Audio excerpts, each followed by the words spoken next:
ஆனால் தனுஷ்கோடியில் இருந்தால் சுத்தமாக யாரும் இல்லை. எல்லாருமே இப்பவுமே அம்புட்டியும் அழைஞ்சிருச்சு. நைட்டு 2 மணி இருக்கும். நைட் 2 மணிக்கு 2 மணிக்கு அடித்து போட்டு படத்தையும் போய் செல்லா பண்ணிருந்தாங்க. ஒரு குட்டி மாதிரி இருந்துச்சு. சரி, அதை பிடிச்சிருந்தே இருக்கோம். இந்த டாலில் நேட்டில் இருந்தவங்க பூரா தப்பிட்டோம். இந்த தாவுகளில் இருந்த வீடு பூரா போயிடுச்சு.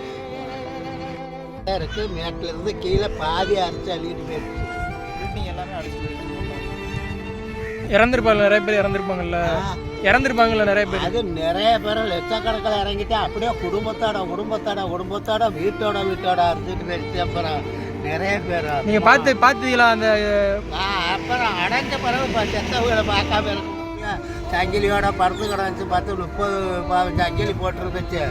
அதை அப்படியே பார்த்துட்டு வந்தால் திரும்பி போய் பொழுதுக்காரன் கலட்டி அள்ளிட்டு போயிட்டாங்க. பெரிய வடக்க கோயிலோட தீர்த்தாரு.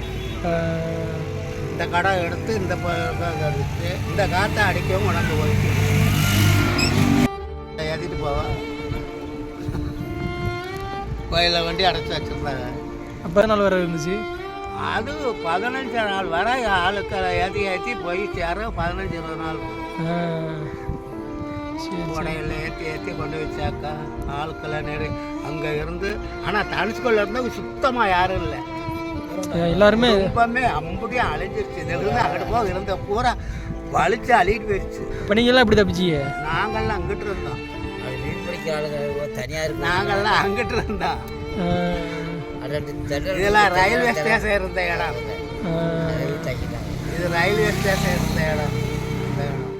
வீடு 300 வீடு இருக்கும். மரங்கள்லாம் வச்சு நல்லா இருந்துச்சு.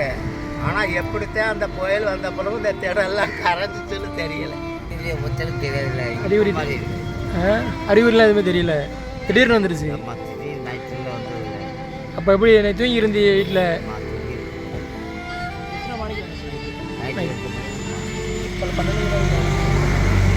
நைட் 2 மணி. அப்போ எல்லாம் முழிச்சு பார்த்துருப்பீங்களா? வெளியே போய் பார்த்துருப்பீங்கள? வெள்ளம் வீட்டுக்கு வாசலாம் தண்ணி. அப்போ போய் காப்பாற்ற போல. நீங்கள் யாரையும் போய் காப்பாற்ற போல.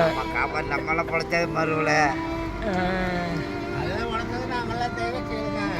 கீழே இருந்தவங்க அவ்வளோவேனும் பெரிய குடும்பத்தோட வீட்டோட எல்லாத்தையும் அரிச்சு அள்ளிட்டு போயிடுச்சு. வீட்டோட தோண்டி கொடுத்துட்டு போயிடுச்சு கடலுக்குள்ள. நிறைய பேர் சந்தாக்கார செத்துட்டாங்க.